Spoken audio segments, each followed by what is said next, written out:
Perhaps you didn't know it, but Mullah Nasrudin, that mystical joker, used to live in Germany. But it was a long time ago, when they had a customs checkpoint and a guard on the border between Germany and Austria. And every day, Mullah Nasrudin would ride his donkey to the checkpoint, carrying a load of one sort or another, sometimes wheat, sometimes salt, sometimes hay. And as soon as the border guard saw him, he suspected that he was smuggling something.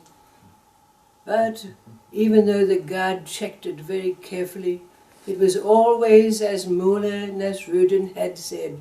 It was wheat, it was salt, it was hay. And the years passed, and the guard noticed that Mullah Nasrudin was getting richer and richer. His turbans that used to be homespun cotton became silk over the years, and his garments became embroidered satin, cloaks and the like. But the years passed and Mullah Nasrudin got rich and the guard retired. But one day the guard was walking in the town and he happened to see Mullah Nasrudin sitting at the coffee shop and he couldn't resist it. He went up to Mullah Nasrudin and he said, "Now I'm retired and there's no chance of you being taken to jail or anything. Please, it's bothered me all of these years. I know you were smuggling something. Tell me, what was it?" "Oh," said the Mullah, "it was donkeys."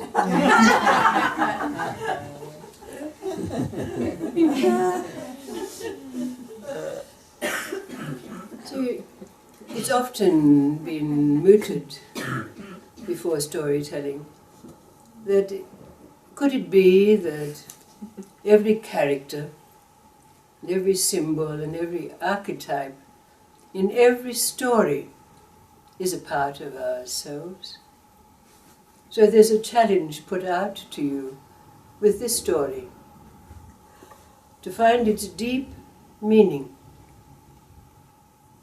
And if we recognize every character and every symbol and every archetype as being ourself, we have the possibility of being to find the depth of every story,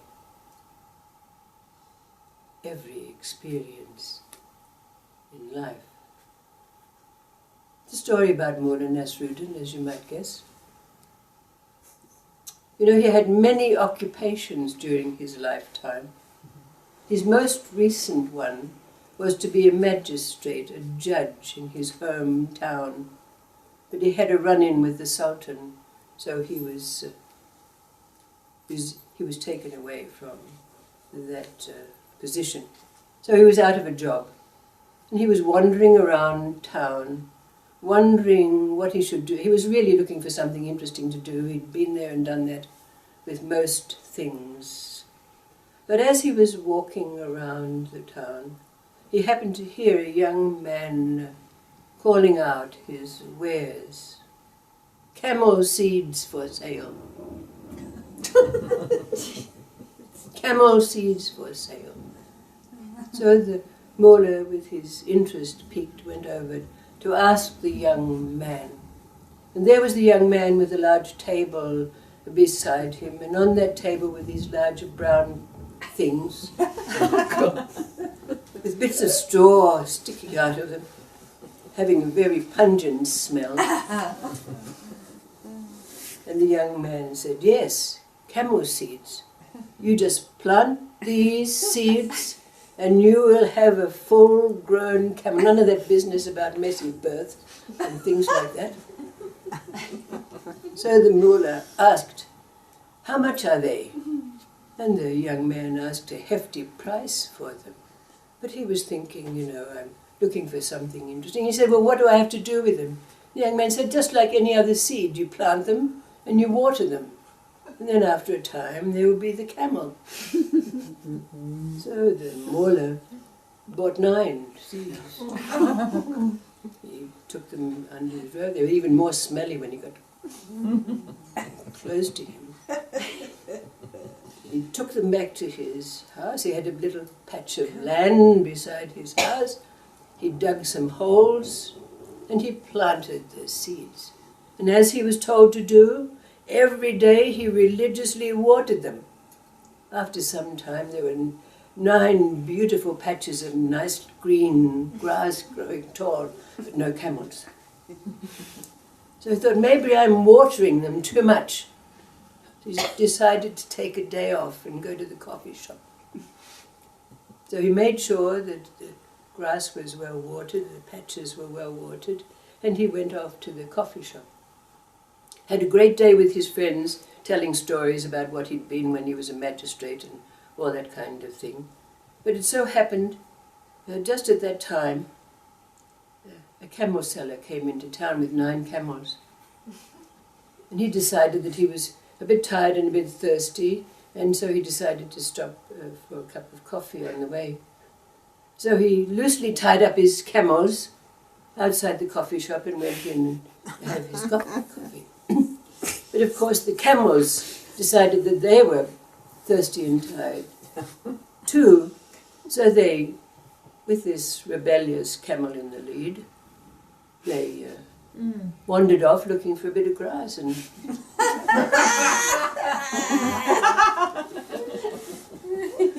there were 9 beautiful patches.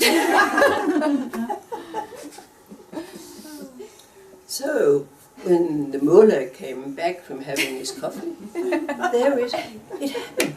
My camels! So he was thinking about the profits he was going to make when he sold these camels. But the very next day, there was a knock on his door. Of course, it was the camel seller, saying, "You've got my camels here." Mullah Nasrudin said, "No, I grew my camels. I grew them. I had to take great care. It took me a whole month to water these grass and have these camels." But they didn't get into fisticuffs about it. They decided they'd go to the local magistrate. Well, of course, the Mullah, having been a magistrate himself in his hometown, knew the magistrate. So when they got into the courtroom, and the judge asked the camel seller, well, what is it? He told him his story. "I brought these camels into town to sell them, and this stupid man thinks he grew them."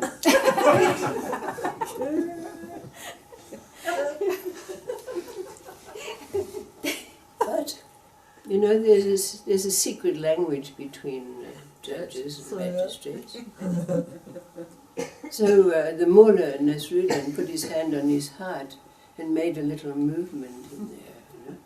So the magistrate read that, because the message that was the usual message from this was that, if you judge in my favor, I'll recompense you.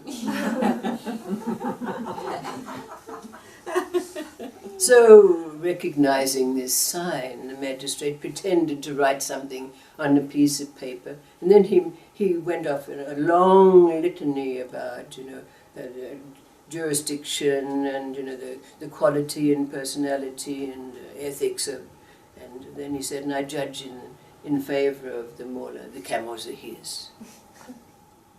So the camel owner went off in disgust, never to be seen again, and the Mullah went back to count the possible riches he was going to make from selling his camels.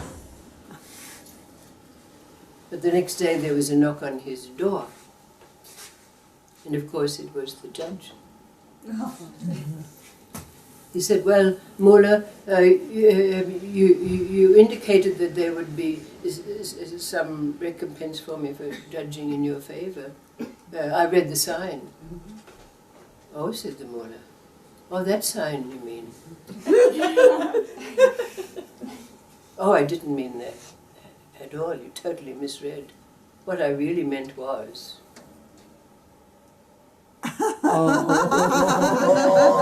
What's the end of the story?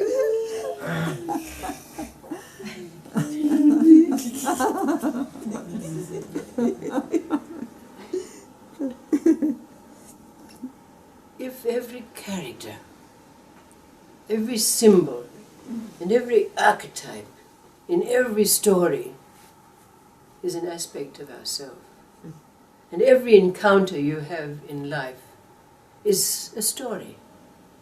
With everyone you meet, there's a beginning, a middle, and an end of that encounter, isn't there? There has to be.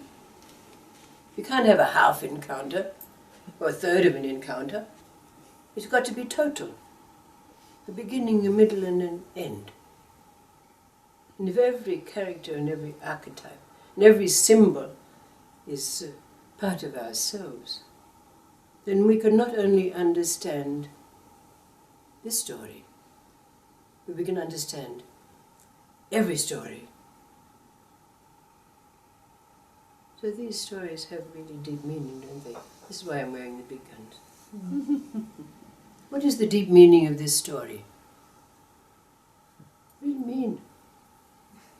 What do you mean when you do this? Who does it?